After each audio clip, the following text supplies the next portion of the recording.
puestos y fluctúan y cambian con el tiempo, dependiendo de cada paciente, básicamente, ¿no?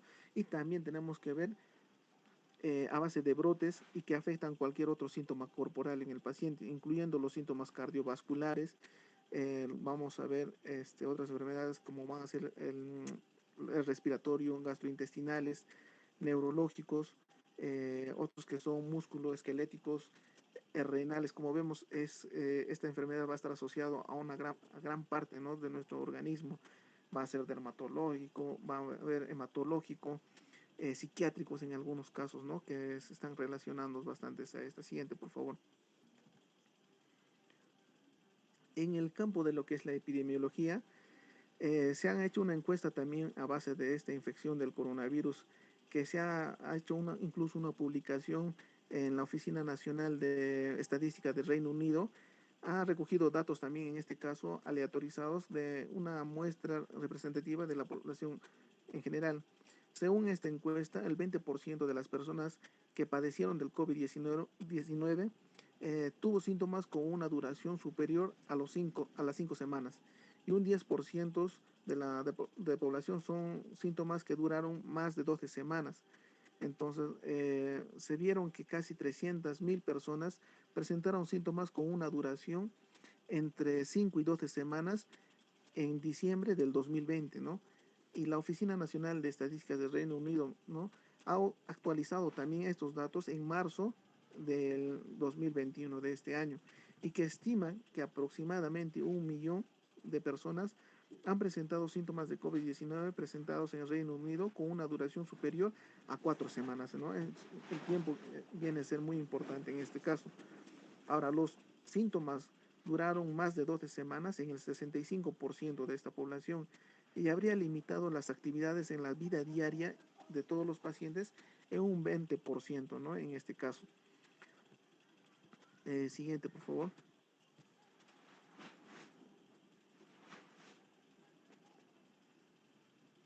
Siguiente.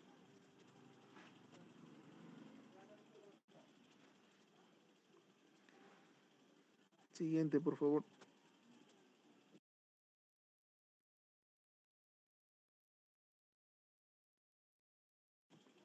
Bien, en este cuadro eh, son estudios descriptivos que se han destacado en algunos países más trascendentales, en los cuales se han encontrado más, más síntomas comunes, en este caso, como es en China, en Europa y en Estados Unidos. Entonces vemos aquí que las principales características de estos lugares, vamos a ver la gravedad en las cuales se han presentado en cada uno de ellos, la metodología en el cual se ha utilizado para poder tratar al paciente, y no vemos que vía telefónica y la clínica en las cuales se han presentado, el tiempo de duración de la enfermedad en el cual se ha presentado en cada una de ellas, la prevalencia, ¿no?, que vemos eh, que están casi constantes, ¿no? Y lo más importante son los síntomas más relativos y más comunes que vamos a encontrar en estos casos, como es la fatiga, la disnea, que lo vamos a estar viendo en casi la mayoría, ¿no?, que son muy similares. La disnea, vamos a encontrar estreses, el estrés y entre otras, ¿no?, que es muy importante determinar y guiarnos según estos estudios, ¿no? Siguiente, por favor.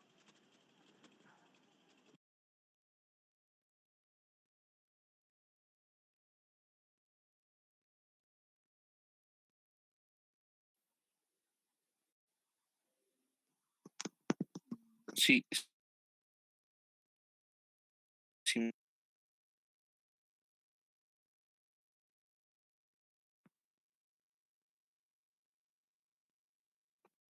escucha.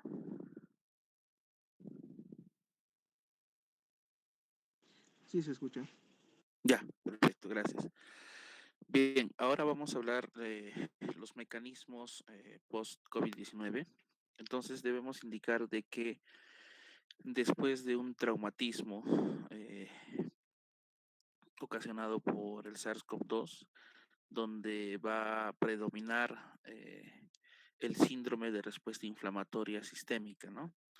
Entonces, este síndrome de respuesta inflamatoria también va a tratar de compensar el efecto de ataque por parte del virus y va a tener una presencia inflamatoria abrumadora y de larga duración, que esto inclusive va a conducir a la inmunosupresión postinfecciosa o postraumática, ¿no? Eh, También va a haber una respuesta compensatoria. Esta respuesta compensatoria se va a reflejar como un espejo, ¿no? O sea, lo contrario a este síndrome de respuesta inflamatoria, cuya función va a ser pues amortiguar el estado proinflamatorio, prevenir la disfunción multiorgánica desadaptativa y va a tratar de compensar el retorno al equilibrio o a la normalidad inmunológica. Entonces, van a existir múltiples factores que van a interactuar y que se van a oponer a la misma vez, y estos están involucrados para iniciar un proceso de equilibrio fino y de respuestas proinflamatorias. Es decir, va a haber una respuesta inflamatoria sistémica y una respuesta antiinflamatoria compensatoria, ¿no? Que en última instancia van a determinar el resultado de lo que es la infección post-COVID. Entonces, las respuestas inflamatorias excesivas están en función a la presencia y también ausencia de las comorbilidades. Lógicamente tenemos que incluir ahí también el estado de inmunocompetencia del paciente y esto se va a caracterizar por la liberación excesiva de citocinas, ¿no? Complejos proinflamatorios, tales como las interleuquinas 1, 6, 8, 17, quimioatrayentes, monocitos, factores de necrosis tumoral alfa, colectivamente conocidas como una tormenta de citocinas, ¿no? Entonces, si no va a existir un control de este proceso, ¿qué va a dar? Va a dar el resultado a la injuria pulmonar aguda, ¿no? El TRALI o ALI, ¿no? Que es un síndrome de dificultad respiratoria aguda que va a acompañar con una coagulopatía, con una hipotensión, con una hipoperfusión, con una insuficiencia orgánica, que también va a ser conocida como insuficiencia multiorgánica, ¿no? Y un síndrome de disfunción multiorgánica y muerte. Entonces, si podemos ver el cuadro, vamos a ver que posterior a la infección del SARS-CoV-2 se va a presentar una fuerte carga inflamatoria, esto mediado por la tormenta de citoquinas, ¿no? Entonces vamos a encontrar ahí un sistema de respuesta inflamatoria y también un sistema de distrés agudo respiratorio, ¿no? Un síndrome agudo de distrés respiratorio. Esto también nos puede condicionar un shock séptico, ¿no? Consecuentemente, una falla multiorgánica y posteriormente la muerte. Bien, entonces, si por el contrario, si por el contrario, la respuesta inflamatoria es reprimida o suprimismos, el paciente va a hiperinflamatorio inicial con y la progresión del sistema de distrés respiratorio agudo, ¿no?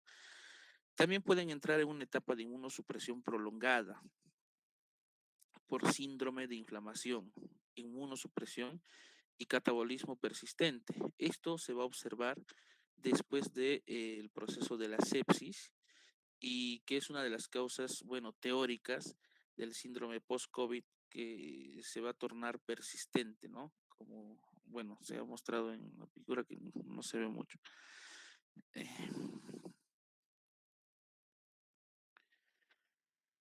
Bien, con respecto a la duración de la respuesta inmunológica del COVID-19, podemos ver en el cuadro o en el gráfico, ¿no? Que la respuesta inmunológica del COVID-19 se da a lo largo del tiempo, donde primeramente, ¿qué va a predominar? Predomina la respuesta proinflamatoria, ¿no? Como vemos en la parte de acá, predomina la respuesta proinflamatoria, ¿no? Consecuentemente, las citoquinas antiinflamatorias se van a expresar para amortiguar la tormenta de citocinas. Eh, con la inmunosupresión crónica, el síndrome de inflamación, inmunosupresión y catabolismo persistente, ¿no? Eh, las muertes tempranas pueden ser causadas inclusive eh, por una tormenta de citocinas, mientras que las muertes posteriores pueden ocurrir durante la fase antiinflamatoria, que puede ser causada por infecciones concomitantes, ¿no? Con infecciones secundarias o complicaciones intrahospitalarias, por ejemplo.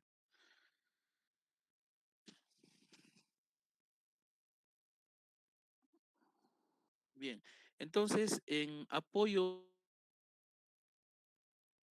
de postsépticos,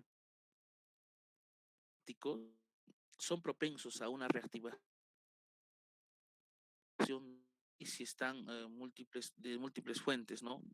Han informado que estas noticias pueden tener una recaída de reactivación por SARS-CoV-2, inclusive en pacientes COVID-19 ya recuperados.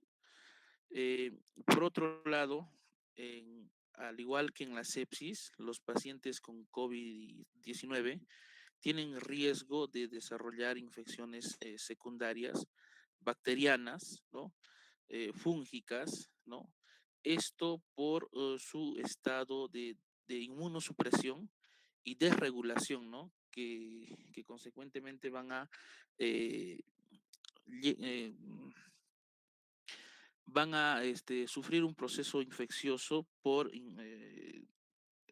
microorganismos oportunistas en este caso, ¿no? Entonces, en esta imagen, en esta imagen vamos a observar, por ejemplo, el estiramiento mecánico durante la ventilación, ¿no? Donde vamos a observar que existe liberación de mediadores como los factores eh, granulocíticos beta que conducen a la fibrosis, ¿no? Y estos factores van a salir a la matriz extracelular, ¿no? De los neumocitos tipo 1 y tipo 2, con el factor transformante, mejor dicho, ¿no? Entonces, esto condiciona un estiramiento mecánico en esta ventilación. Ahora, también debemos considerar que va a haber una pérdida de competencia inmunológica. Entonces, los pacientes post-COVID-19 van a ser vulnerables al desarrollo de fibrosis pulmonante como un inicial, ¿no? Sin embargo, que la fibrosis post síndrome de distrés respiratorio va a representar un problema que no está bien definido, ya que la magnitud de la disnea, por ejemplo, la fatiga, la debilidad, pueden estar incluso desproporcional al grado del daño pulmonar en curso, ¿no? Y al grado de deterioro inclusive en el intercambio de gases. Entonces, esto lo vamos a ver en este cuadro, en esta imagen, ¿no?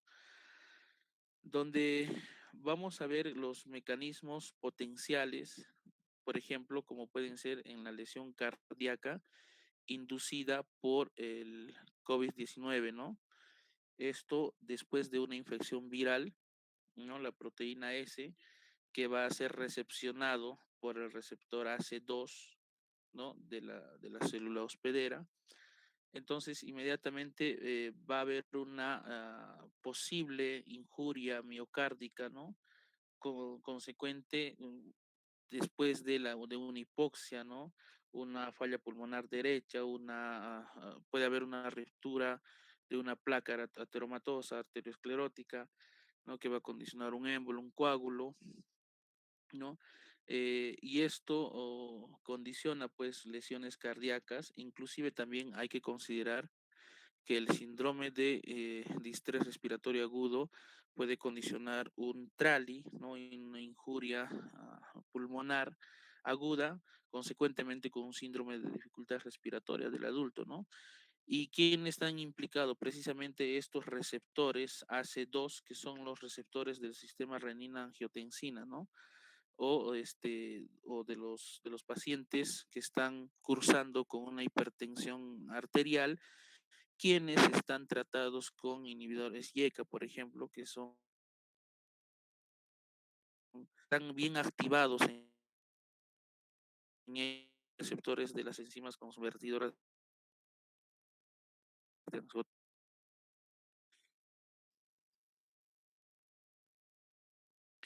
Bien, debemos también recordar que existe un factor, la activación y la salida a la matriz extracelular del factor de crecimiento transformante beta, ¿no? Que viene pues a ser una citocina multifuncional. ¿Y cuál es la función? Tiene una función profibrótica, es decir, induce a la fibrosis del parénquima pulmonar, ¿no? Eh, es un agente antiinflamatorio, inmunosupresor, pero que está elevado durante y después de la sepsis, lo que esto condiciona la fibrosis pulmonar, inclusive el patrón vidroesmerilado en las tomografías, y que presumiblemente, pues, para contrarrestar esta respuesta inflamatoria, este factor está presente, ¿no? Entonces va a existir un cambio histológico en el parénquima pulmonar de estos pacientes con COVID, donde se va a evidenciar histológicamente hablando la proliferación de fibroblastos y fibrosis intersticial, los que sugieren que son gatillados por la participación de este factor de crecimiento transformante beta. Por tanto, viene a ser pues un potente inductor de fibrosis y de la inmunosupresión, participa en la señalización que está mediada por las proteínas MAP, quinasas y quinasas dependientes, ¿no? Potencialmente va a presentar un objetivo atractivo que podría utilizarse como una intervención terapéutica, ¿no? O sea, la idea sería en todo caso buscar farmacología que vaya directamente a este factor de crecimiento transformante beta y que sea pues un punto diana para un mecanismo terapéutico sucesivo.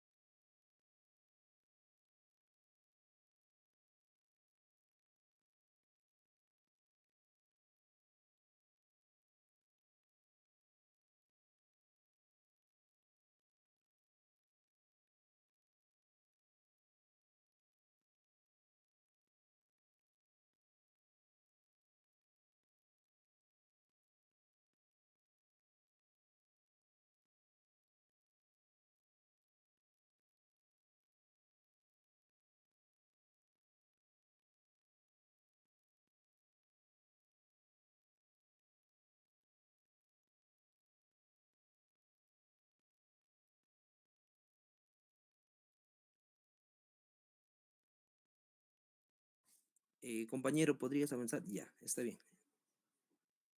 Ya. Bueno, ¿me escuchan, no? Compañeros, ¿me logran escuchar? Sí, se escucha. Ya, está bien. Sí, claro. Ya.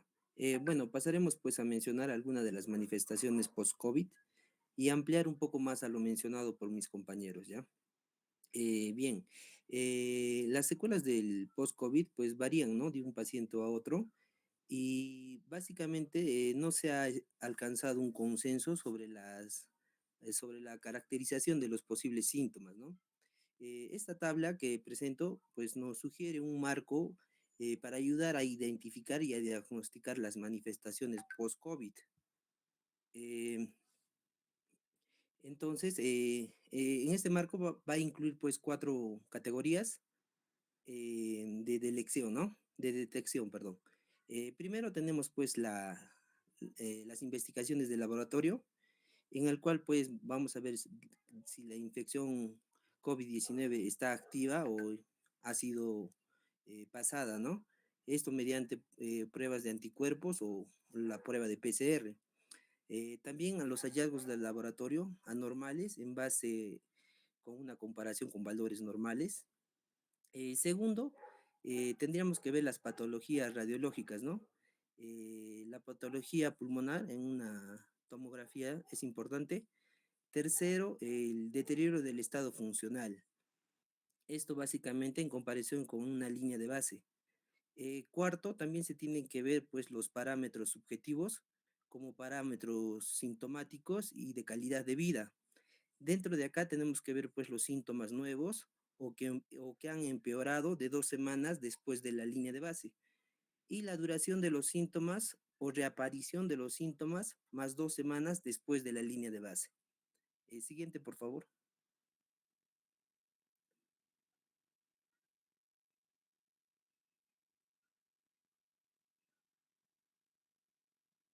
Ya, bueno, dentro de las manifestaciones más comunes, como ya lo mencionaron mis compañeros, pues tenemos lo que es la fibrosis y la disfunción pulmonar. Bueno, si bien la mayoría de los casos de COVID-19 son asintomáticos o leves, aproximadamente pues entre un 5 al 8% de los pacientes infectados han desarrollado lo que es el síndrome de dificultad respiratoria aguda. Esto básicamente caracterizado pues por lo que es una hipoxemia, infiltrados pulmonares bilaterales, secundario a edema de pulmón no cardiogénico, así como una disminución de la distensibilidad del pulmón, que a menudo pues requiere de una ventilación mecánica. Entonces, la evolución de la patología del síndrome de dificultad respiratoria aguda se cree que implica tres fases, ¿no? Superpuestas.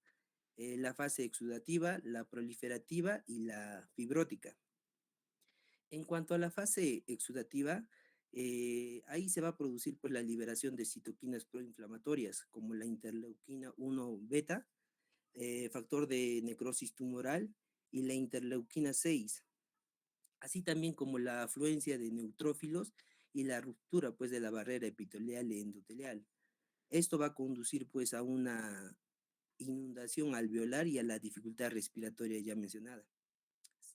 Eh, También se ha visto pues que la fase exudativa básicamente es seguida pues por la fase fibroproliferativa en la que los fibrocitos y los fibroblastos, así como los miofibroblastos, se van a acumular pues en el compartimiento alveolar y esto va a conducir pues a una exposición excesiva del componente de la matriz que va a estar compuesto básicamente de fibronectina y colágeno tipo 1, así como del colágeno tipo 3. Siguiente.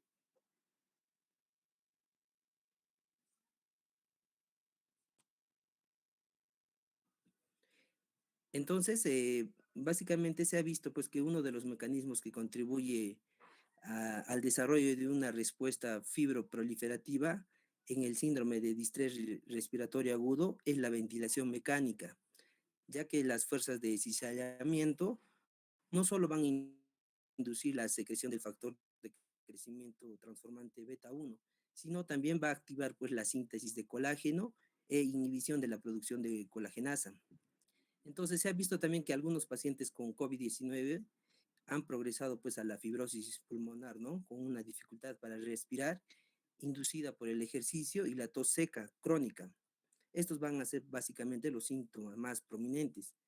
Y básicamente este manejo se basa pues en el uso de oxígeno suplementario, rehabilitación pulmonar y prevención, ¿no? Vacunación contra los estreptococos pneumoniae y así como la influenza.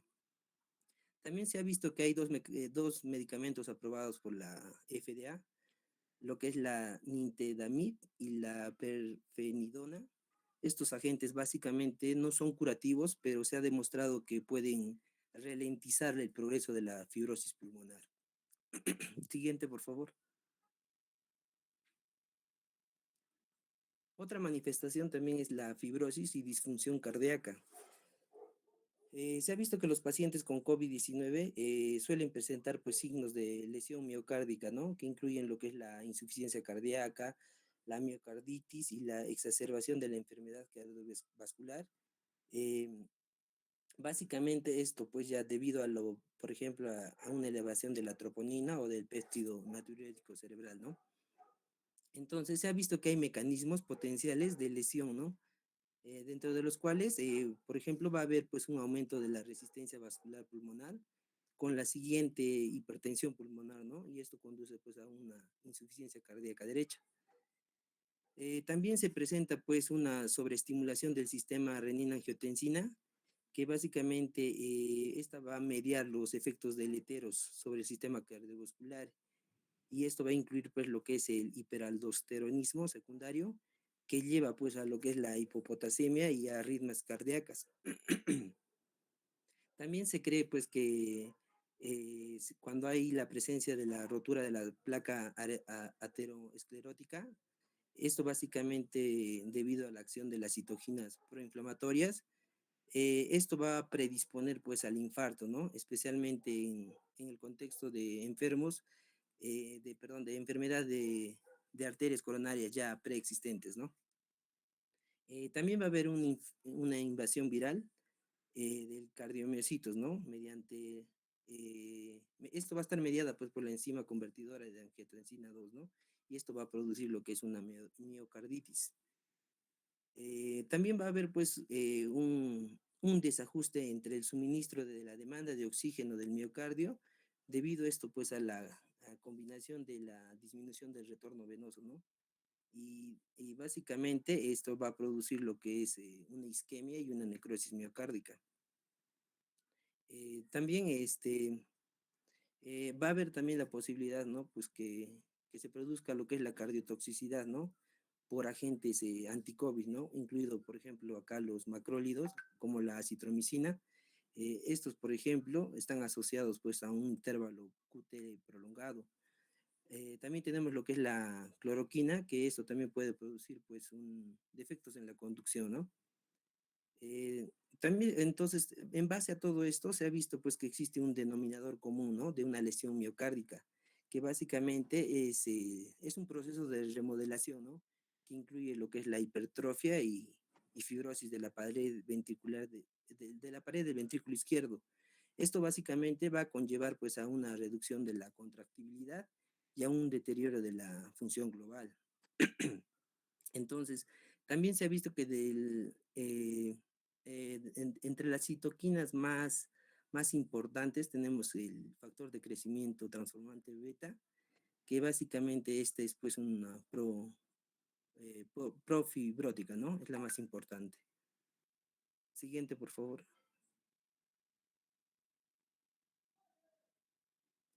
En cuanto a la fibrosis y disfunción neurológica, se ha visto pues que el SARS-CoV-2 comúnmente pues conduce a síntomas típicos, ¿no? De una neumonía viral, en la cual está pues la fiebre, la tos, la disnea y el dolor de garganta.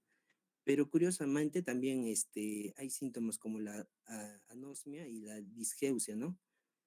Básicamente esto sugiere pues que el virus es neurotrópico, ¿no? Se ha visto que en algunos estudios eh, había una alta incidencia de síntomas neurológicos, ¿no? Con enfermedad a nivel del sistema nervioso central y así también en el sistema nervioso periférico. Los dos síntomas más comunes a nivel del sistema nervioso central fueron pues los mareos y el dolor de cabeza, eh, la cefalea, ¿no? También se informó, pues, en una menor medida las enfermedades cerebrovasculares agudas, ¿no? Con presencia de ataxia, epilepsia y también un deterioro de la conciencia. También se observaron con poca frecuencia algunas secuelas neurológicas, ¿no? Y psiquiátricas, más que todo, pues, en pacientes que básicamente supervivieron, ¿no? De una sepsis. Asimismo, también se informaron pues síntomas neuropsiquiátricos después de la infección del SARS-CoV-2. Estos síntomas estaban muy asociados a la depresión, así como a la ansiedad y a la psicosis. Siguiente, por favor.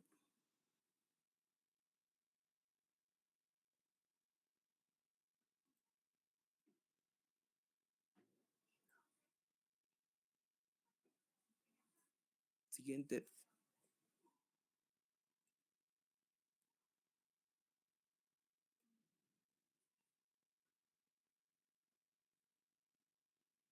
Ya.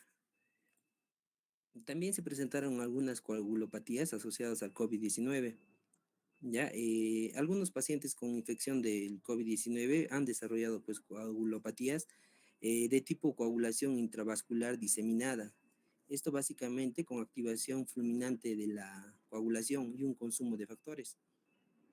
Esta se caracteriza pues por un retraso en los tiempos de coagulación, ¿no? A nivel del tiempo de protrombina y del tromboplastina. También hubo una caída de las plaquetas y a nivel del fibrinógeno que también estaba disminuido. En cuanto a las complicaciones protrombóticas, incluían pues lo que era la embolia pulmonar y los accidentes cerebrovasculares. Eh, Básicamente esto ha sugerido pues la necesidad de la profilaxis farmacológica, ¿no? En cuanto a la trombosis, especialmente esto en pacientes que están en UCI. También se incluyeron pues pacientes con secuelas trombóticas, ¿no? Que básicamente estos generalmente necesitan una anticoagulación a largo plazo con warfarina o enoxaparina. Y esto básicamente aumenta pues el riesgo de las hemorragias, ¿no? También se vieron las deficiencias físicas por accidente cerebrovascular, ¿no? Un infarto de miocardio, embolia pulmonar y las alteraciones del comportamiento y de las emociones, ¿no? Siguiente, por favor.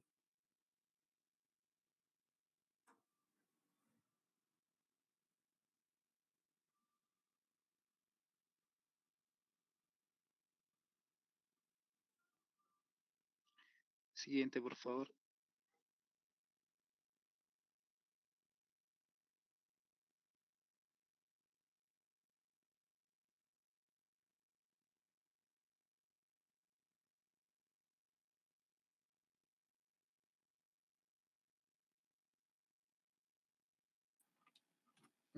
Ya.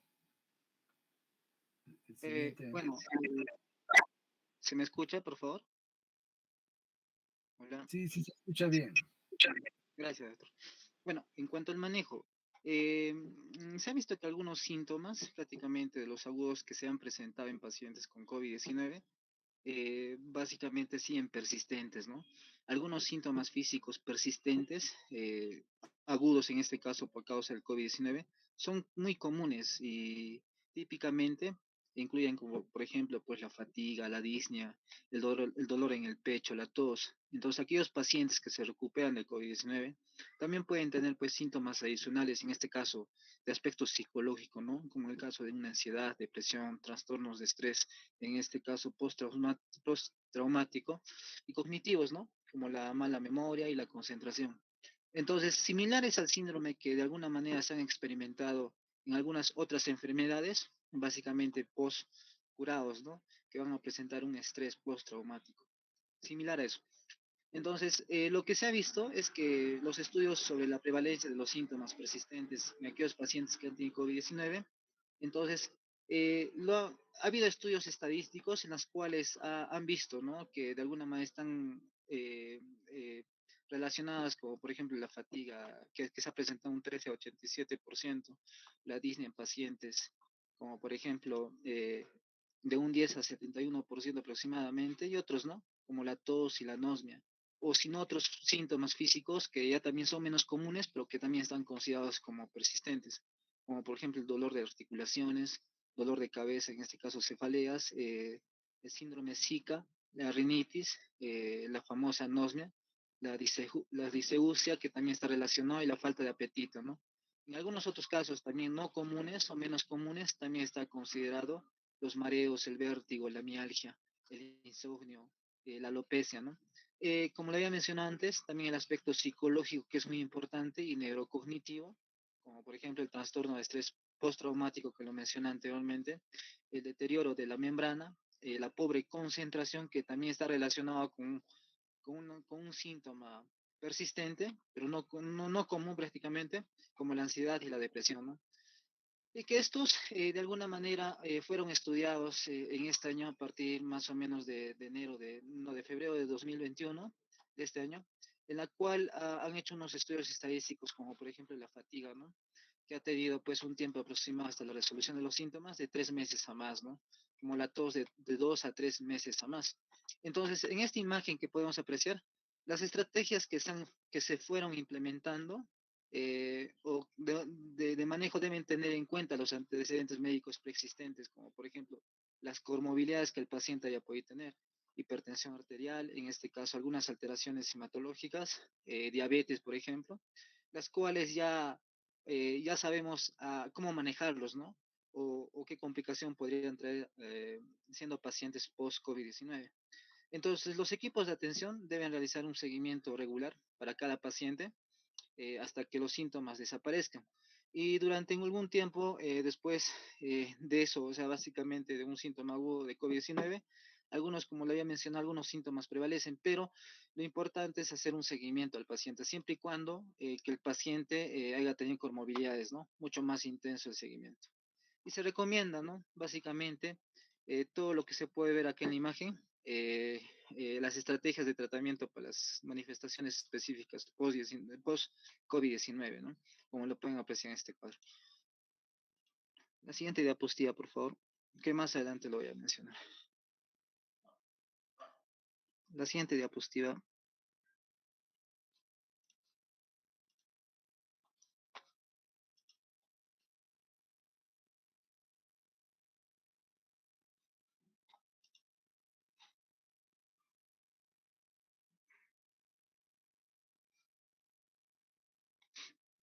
La siguiente, por favor.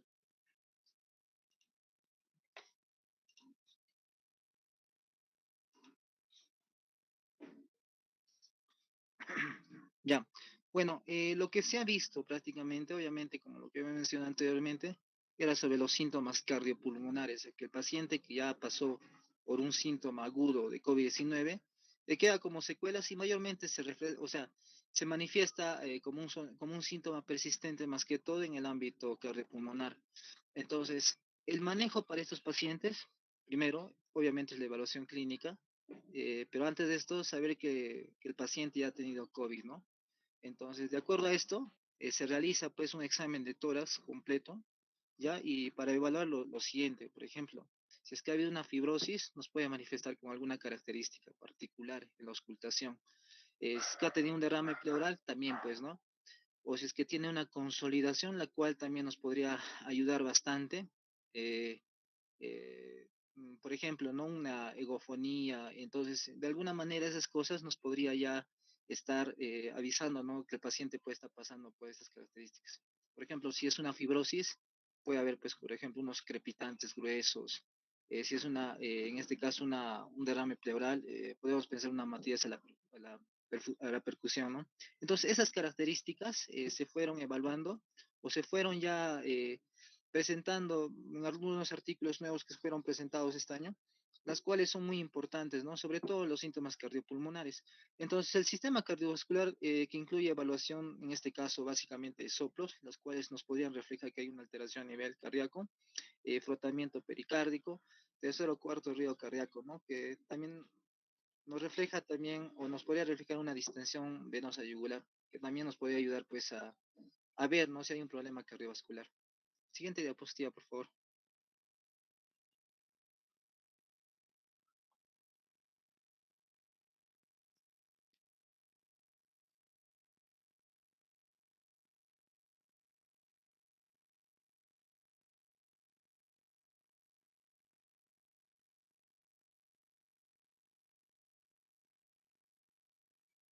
Siguiente diapositiva, Germán.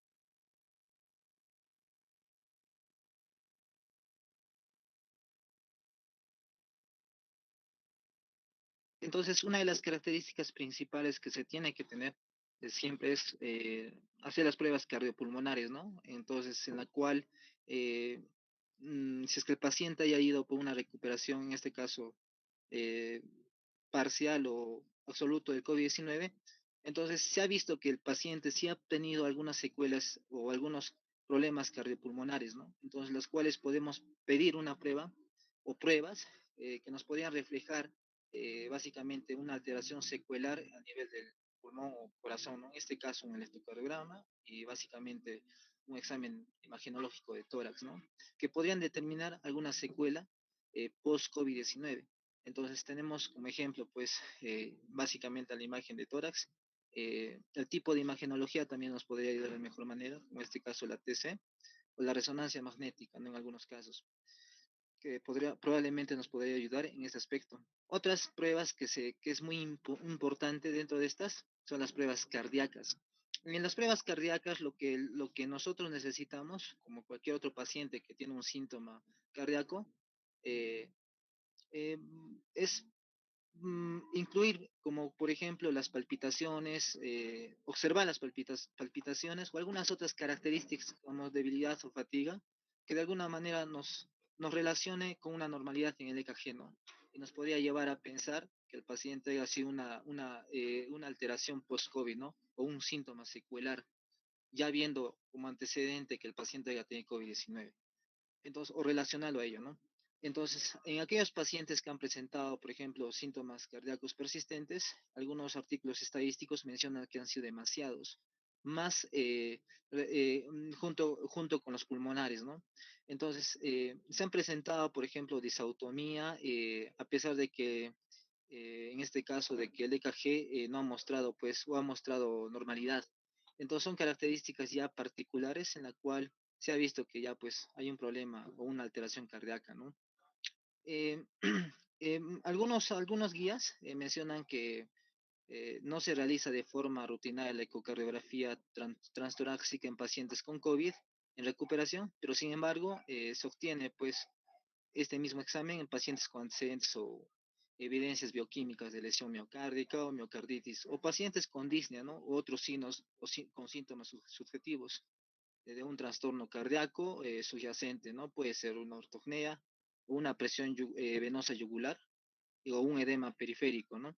Y junto con esto, valorar si el paciente ha tenido o hacer prácticamente un recuento historial, ¿no? De cuánto si ha tenido COVID o no ha tenido COVID, o hace cuánto tiempo ha tenido COVID, y básicamente dándole una característica principal frente, si es que haya sido un síntoma perceptible, no, relacionado con COVID-19, ¿no?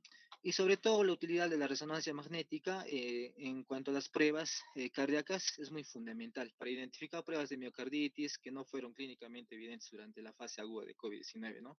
Siendo contravertida con otros exámenes más. Y sobre todo la función, en este caso pulmonar, que también es muy importante en los pacientes con síntomas respiratorios ausentes, leves o quizás en resolución.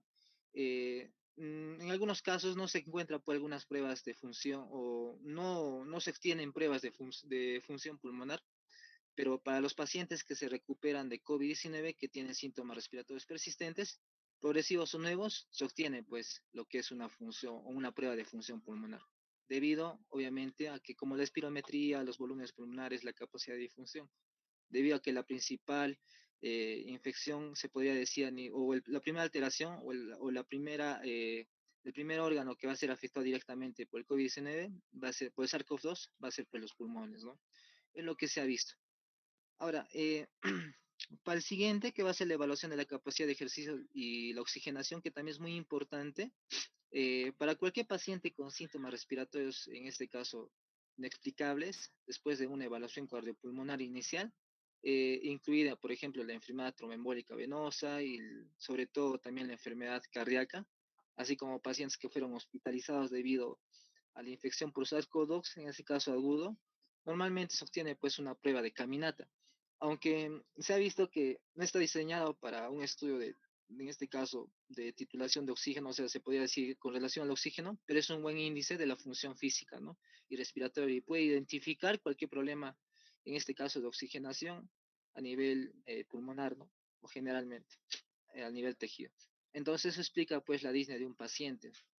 Entonces, se ha visto que los pacientes, que son pacientes en este caso de post-COVID-19, el síntoma persistente en relación a esto vendría a ser pues la disnea, ¿no? Y se hace una evaluación de capacidad de ejercicio y oxigenación. El manejo, lo que se tiene que hacer es básicamente controlar la disnea, ¿no? Si es que se puede, ¿no? Es probable que la disnea que esté relacionada a la neumonía por COVID-19 mejore lentamente, pero puede tener un curso prolongado. Entonces, especialmente aquellos con compromiso pulmonar más grave, ¿no? Debilitado o una debilidad neuromuscular, o algunos pacientes que han tenido alguna alteración pulmonar como EPOT, llegan a tener COVID-19 y posteriormente se le complique, ¿no? La disnea o haga disnea. Y otros síntomas que también está muy relacionado para esto es, pues, en este caso, la tos, ¿no? La tos después de la recuperación de COVID-19, en este caso agudo, se trata, pues, de manera similar a la tos en pacientes con síndrome de tos postvírico, ¿no? Lo que garantiza que en este caso, otras causas de tos no exceso contribuyan a un síntoma persistente, por ejemplo, una enfermedad por reflujo gastrointestinal o asma, ¿no? Que debemos descartar esas características. Entonces, la terapia es de apoyo. Por lo general, se ha visto, se recomienda el uso de supresores de tos, en este caso, como por ejemplo el benzonato y la guanidifenecina y otros, ¿no? Que conocemos, según sea necesario, pues, o de acuerdo a lo que el paciente presente. Y algunas terapias inhaladas, ¿no? Como los broncodilatadores, los glucocorticoides, que también son de importancia en esos signos de tos, y según la necesidad. Entonces, es muy importante también los malestares de opresión o dolor en el pecho, ¿no? Que también han sido síntomas característicos persistentes en pacientes COVID-19. El malestar persistente, en este caso, eh, por lo general, esto no requiere tratamiento a menos que interfiera con la calidad de vida del paciente, ¿no? Para el malestar, en este caso, fuera persistente y grave, ¿no? Si es que el dolor básicamente es grave o persistente, se pueden administrar medicamentos antiinflamatorios, no esteroideos, los AINES, en ausencia de disfunción renal, ¿no? Es lo más importante, que es una contraindicación de esta. Entonces, también se ha visto algunas lesiones cardíacas, en este caso conocidas. Los pacientes con un diagnóstico establecido de lesión cardíaca, como por ejemplo un infarto agudo de miocardio o un paro cardíaco o fibrilación auricular, a ver otra característica como miocarditis, que han sido relacionadas a COVID-19, deben ser evaluados por un cardiólogo. Y es muy importante esta característica. Entonces, lo más importante es pensar que el paciente que ha tenido COVID-19 o haya tenido un tiempo de haber tenido COVID-19, es importante la semiología médica, ¿no? Básicamente reconocer la característica principal, en este caso un problema cardíaco, cardiopulmonar, otras características, ¿no? Sobre todo la cardiopulmonar. La ortostasis, que también es una característica muy importante para pacientes como por ejemplo que tienen pues taquicardia sinusal inexplicable, mareos al ponerse de pie. En este caso se ha visto pues en algunos pacientes después de haber tenido COVID-19, ¿no? Inicialmente se trata de manera conservadora con medidas de compresión, faja abdominal, hidratación, fisioterapia, que también es muy importante, y para ello con evidencia de taquicardia postural en las pruebas ortostáticas, ¿no? Que también es muy importante. La siguiente diapositiva, por favor.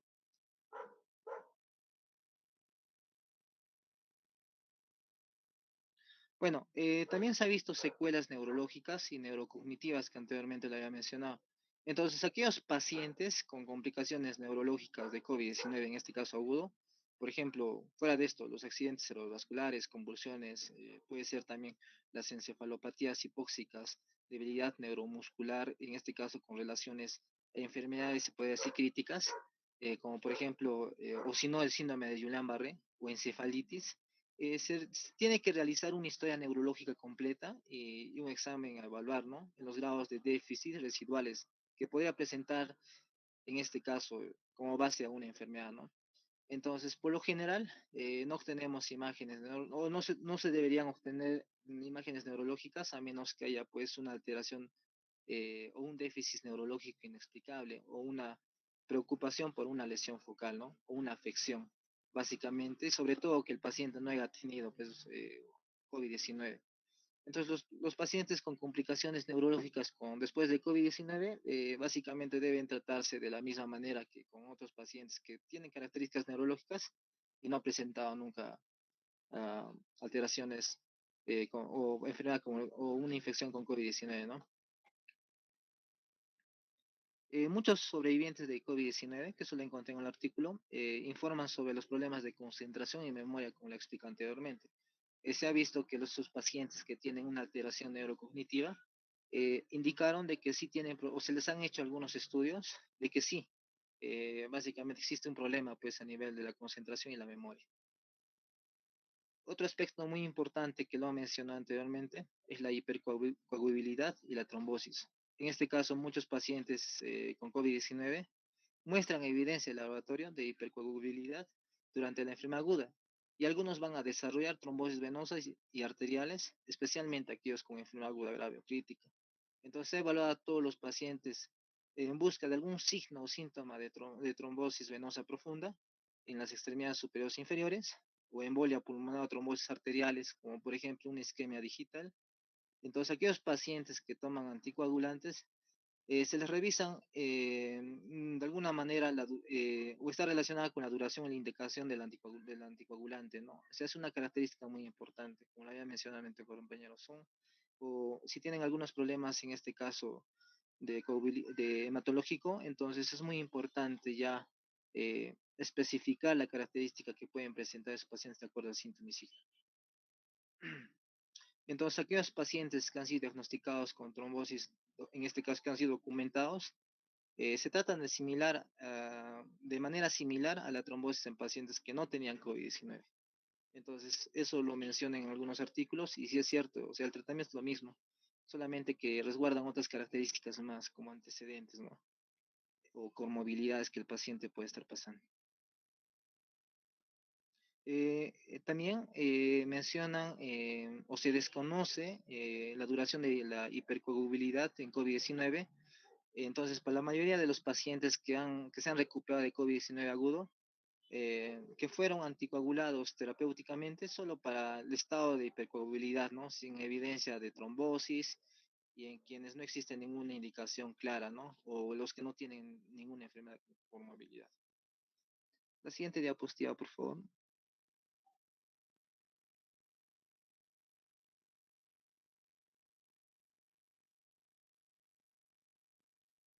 Ya, los síntomas, en este caso olfativos y gustativos, la pérdida de peso puede ser, la pérdida en este caso de peso puede ser significativa para algunos pacientes después de una enfermedad crítica, ¿no?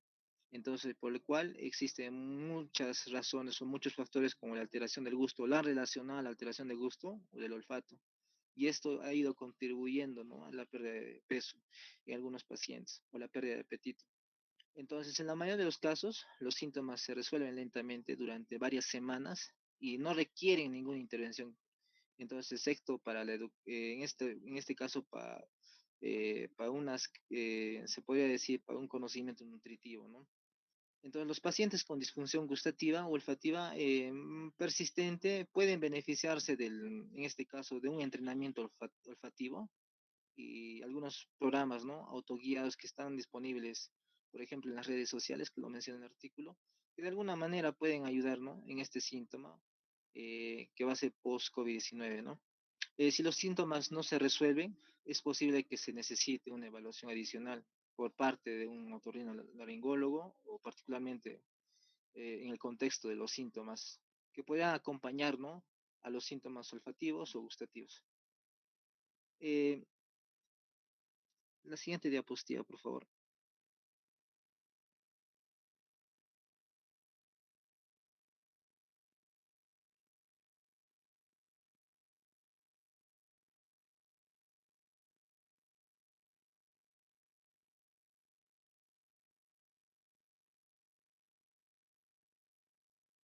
Bueno, otra de las características principales, síntomas principales, la fatiga y la escasa resistencia y estado funcional. Entonces, se ha hecho un estudio en la Academia Estadounidense de Medicina Física y Rehabilitación, que ha desarrollado una declaración, en este caso, con una orientación consensuada a la colaboración multidisciplinaria en este caso sobre la evaluación de la fatiga, la escasa resistencia y el estado funcional. Entonces, lo que se ha visto es sobre todo en la evaluación clínica, ¿no? Se ha publicado recomendaciones basadas en algunos consensos para la evaluación de la fatiga, o algunos otros criterios que de alguna manera siguen siendo estudiados o para una mejor evaluación clínica, ¿no? Entonces, lo que se ha visto es que los pacientes deben ser examinados en busca de patrones de fatiga para ayudar y guiar la actividad y monitorear la respuesta al inicio y el aumento de la actividad, ¿no? O sea, una variación prácticamente. Entonces, lo que también se ha visto que es muy importante, obviamente, es el manejo. Lo que se ha publicado son recomendaciones basadas en el consenso para la evaluación de la fatiga. Y de acuerdo a esto, los pacientes con fatiga eh, se les recomienda un descanso adecuado, ¿no? Un descanso, una buena higiene y sueño, ¿no? Y algunas otras estrategias específicas, ¿no? Que lo mencionan algunos criterios. Entonces, un método que es útil en el enfoque son la famosa 4P, ¿no? Para la conservación de la energía. Como por ejemplo, algunos detalles que se pueden encontrar también en algunos criterios con respecto a la fatiga, ¿no?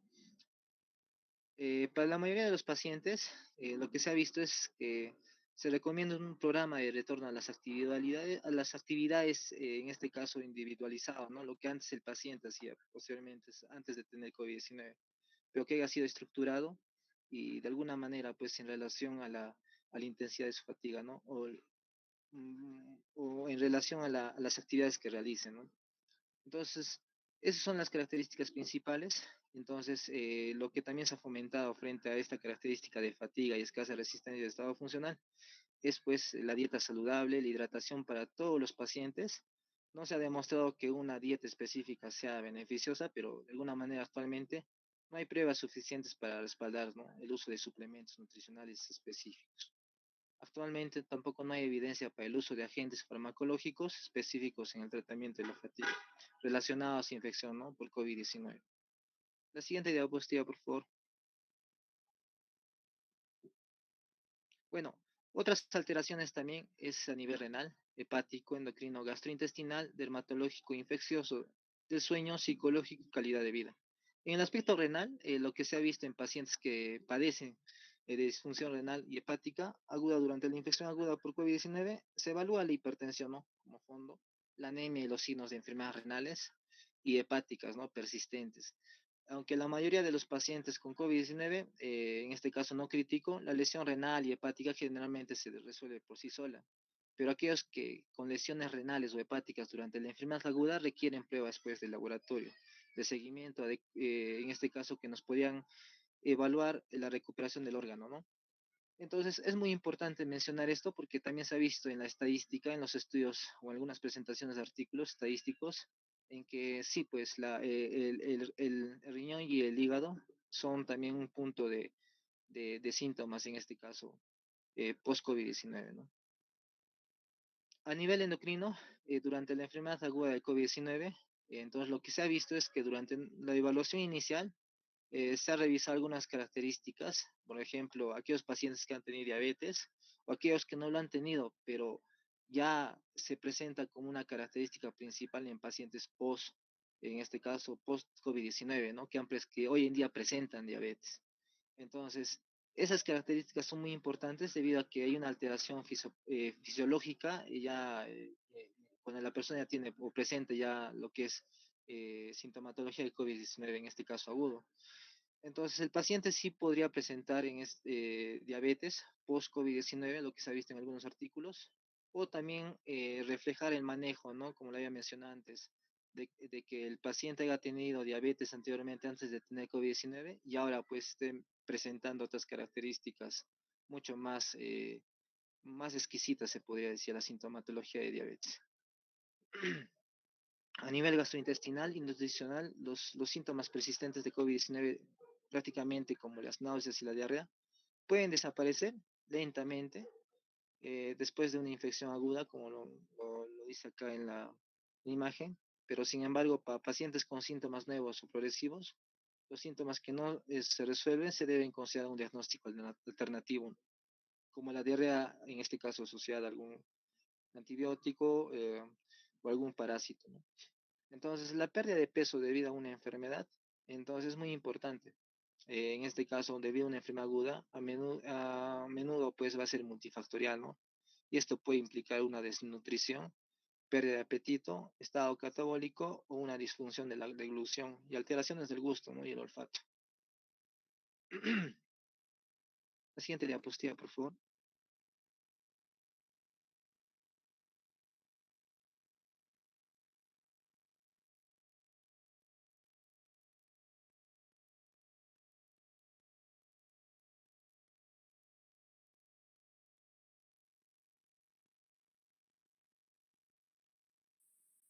Ya bueno, también existen problemas psicológicos y emocionales, ¿no? En este caso, lo que se ha visto es que se intenta discernir si los síntomas psicológicos y emocionales pueden ser secundarios a los síntomas físicos o al entorno social del paciente. En pacientes con síntomas afectivos, eh, se le tiene que preguntar sobre características íntimas, ¿no? Por ejemplo, psicológicas, problemas o características o problemas que le estén llevando al suicidio. Muy fuera de todo esto, lo que se ha visto es pues una depresión, una ansiedad, en este caso en pacientes hospitalarios, ¿no? O en pacientes que estén en UCI prácticamente. Entonces, para evaluar la ansiedad y la depresión se utiliza pues algunas escalas que de alguna manera puedan evaluar pues el trastorno de estrés postraumático que el paciente pueda tener a causa del COVID-19. Entonces, para los pacientes con síntomas conscientes como ansiedad, depresión o quizás un trastorno de estrés postraumático, se tiene que evaluar la gravedad de los síntomas, ¿ya? Y darle un tratamiento más y buscar un tratamiento más adecuado. Entonces, para aquellos con ansiedad y depresión de leve a moderada, el tratamiento puede ser, en este caso, proporcionado por un médico de atención primaria, ¿no? Y según el entorno de la práctica y la experiencia, puede llevar a otros tratamientos, ¿no? En el paciente. En el aspecto dermatológico, lo que también se ha visto es que se le tiene que preguntar al paciente, se le tiene que preguntar sobre, quizás, sobre la alopecia, lesiones cutáneas, eh, que hayan sido, pues, más que todo en los dedos de los pies, ¿no? Como lo podemos ver en la imagen, o lesiones sacrales similares a algunas infecciones eh, parasitarias, ¿no? Otras lesiones cutáneas relacionadas al COVID-19, por ejemplo, que puedan ser necróticas, que puedan ser relacionadas, pues, con el uso de vasopresores, úlceras por decúbito, ¿no? Lo que se tiene que hacer es examinar cualquier área afectada en el paciente que haya sido post-COVID-19. Se tiene que evaluar la curación y evaluar una infección, o bueno, verificar si hay una infección secundaria, ¿no? Puede justificarse una consulta, en este caso, por cuidado de herida. Algunos pacientes que se recuperan, en este caso con COVID-19, han informado alopecia. Entonces es muy importante preguntar si es que ha tenido o preguntar sobre la alopecia, ¿no? Entonces la alopecia se debe tratarse de manera similar a los pacientes sin COVID-19 y en los pacientes en los que la desnutrición puede contribuir, ¿no? A que el paciente puede presentar alopecia. Y se debe abordar prácticamente lo que es el estado nutricional del paciente. La siguiente diapositiva, por favor.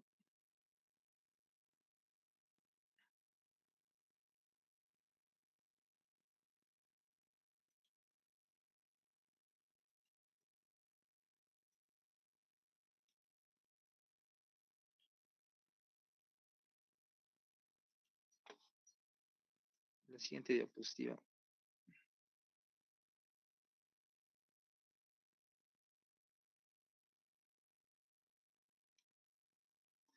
Bueno, como conclusión de todo, el propósito de esta revisión es básicamente presentar el caso, ¿no? Y crear una conciencia con respecto a lo que ya hemos visto en esta pandemia y dar pues algunos criterios sobre los síntomas o signos y síntomas persistentes que el paciente pueda tener debido al COVID-19. Entonces, en un término general, recién acuñado en este año prácticamente en algunos artículos, lo han llamado pues como síndrome de post-COVID persistente, que es una analogía con el síndrome post-sepsis, como lo había mencionado alguno de mis compañeros, y que puede presentar un conjunto de síntomas, en este caso heterogéneos, para los cuales no existe ninguna prueba de laboratorio patoneumónico, la cual nos refiera pues una alteración particular, ¿no? Entonces, debemos de pensar de que los síntomas que se han presentado en el aspecto agudo del COVID-19, también podrían ser, en este caso, eh, pueden ser persistentes, ¿no? Entonces, valorar uno, los antecedentes que el paciente haya tenido antes de tener COVID-19, como por ejemplo algunas enfermedades como diabetes, hipertensión o algunas alteraciones hematológicas, para luego ya presentar posteriormente, o ya tener una noción cuando el paciente ya ha tenido pues COVID-19, ¿no? O quizás esos síntomas que haya tenido antes de tener COVID-19. Ahora, como síntoma post-COVID-19 estén pues intensificadas o puedan presentar otras características más o otras alteraciones. Entonces, sin embargo, la evidencia de algún diagnóstico, en este caso de COVID-19, post-enfermedad post-enfermedad con movilidad, es decir, que aquellos pacientes que presentan, como le había mencionado, diabetes o otras alteraciones, pueden presentar déficits, ¿no? O algunas características particulares, sin necesidad de que podamos pensar que el paciente va a tener COVID-19. Eso era todo, doctor. Gracias.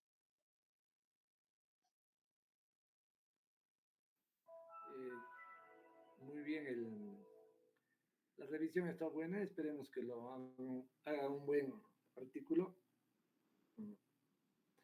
un tema de revisión. Y realmente, pues el problema de post-COVID es una de las cosas que se tienen que ver a corto, mediano y a largo plazo, ¿no? Hay mucho problema, como ya dijeron, con la fibrosis, eh, y eso se tiene que ir evaluando con pruebas de función respiratoria, porque no necesariamente se van a ver a nivel de las imágenes. Y los otros temas de las lesiones endoteliales son muy frecuentes. También hay un problema que sería más que todo el manejo del COVID grave, y las secuelas que dejan, ¿no? Hemos visto muchos casos de trombosis, de linfopenia, lesiones a nivel del sistema linfático, eh, que han hecho que los pacientes queden con unos edemas permanentes en miembros, etcétera. Entonces, no es solamente la lesión que deja la infección por el COVID, sino también las secuelas del manejo en pacientes, por ejemplo, críticos, ¿no? Que han estado sometidos a grandes presiones de oxígeno, han tenido, por ejemplo, pues, toxicidades o reacciones adversas a medicamentos. Entonces es un poco más complejo, que seguramente a futuro se va a ir viendo, ¿no? Todo ese tipo de secuelas que van a pasar probablemente a ser la primera causa de manejo y de tratamiento en los pacientes post-COVID, más que la misma enfermedad en sí. Y eso va a conllevar a que tengamos pues un mayor incremento en pacientes con, por ejemplo, EPID, y hemos hablado del EPID, ¿no? Una enfermedad pulmonar intersticial crónica, en este caso, como etiología también el COVID. Bueno, entonces, ¿hay otra charla más? Aló, Doctor, aló. sí hay otro grupo de compañeros que va a exponer. A ver, que empiecen de una vez. Un poco nos hemos prolongado con esta Sí, claro, posición. doctor. El tema que tocaría sería alteraciones cardiovasculares, Perfecto. COVID-19.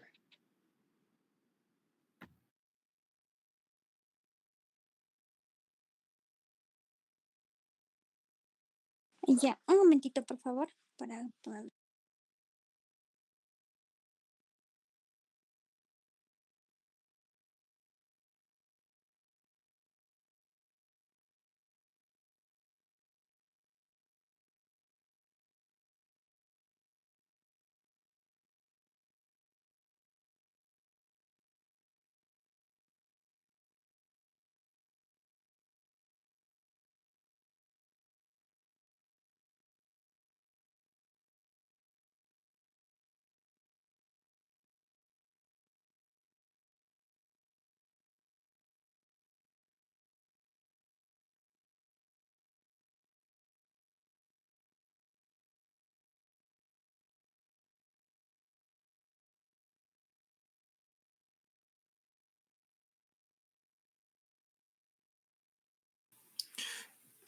Bueno, buenas tardes, doctor. Buenas tardes, compañeros. Siguiendo con las exposiciones, ahora vamos a hablar sobre las alteraciones cardiovasculares del COVID-19. Siguiente, por favor. Bueno, empezando por decir que desde la aparición en diciembre del 2019 en China, del COVID-19, múltiples estudios han demostrado que los pacientes con comorbilidades cardiovasculares subyacentes como hipertensión arterial y enfermedad arterial coronaria son más propensos a sufrir una infección grave por coronavirus, que requiere ingreso a unidades de cuidados intensivos y se asocia con mayor mortalidad. Siguiente, por favor. En la epidemiología vemos que la lesión cardíaca parece ser una característica destacada de la enfermedad que ocurre entre el 20 a 30% de los pacientes hospitalizados y contribuye al 40% de las muertes. Y bueno, que en el Perú, 10 de cada 100 personas que fallecen por COVID-19 padecen de enfermedades cardiovasculares. Siguiente. Empezando por la fisiopatología, el SARS-CoV-2 usa la enzima convertidora de angiotensina 2 para ingresar a las células del huésped. Entonces, esta enzima es abundante en las células alveolares pulmonares, entre otros tejidos, proporcionando el sitio de entrada principal del virus. Y bueno, después de la unión del ligando, el SARS-CoV-2 ingresa a las células a través de un receptor mediado por endocitosis. Entonces, la enzima convertidora de angiotensina también cumple una función en la protección pulmonar que se ve afectada por la infección, contribuyendo a la patogenicidad viral. Esto es importante ya que en la mayoría de enfermedades cardiovasculares el tratamiento son con inhibidores de la enzima convertidora de angiotensina 2, que vendrían a ser los IECAS. Entonces, los hallazgos sugieren que el uso de los IECAS o los ARAS no incrementa el riesgo de infección por COVID-19. Siguiente, por favor. Empezando por las fases de la infección por COVID, primero tenemos la fase de infección temprana, donde el virus se infiltra en el parénquima pulmonar y comienza a proliferar. También tenemos los síntomas leves como anosmia, fiebre, tos seca, síntomas constitucionales, ¿no? Y bueno, esto marca el inicio de la respuesta inmune innata y mediada por monocitos y macrófagos. Generalmente en esta fase el paciente presenta linfocitopenia, también va a haber un incremento del dímero D, y en la fase pulmonar, que generalmente se caracteriza por la aparición de disnea y taquipnia, va a haber un daño directo a los neumocitos a través de un efecto citopático y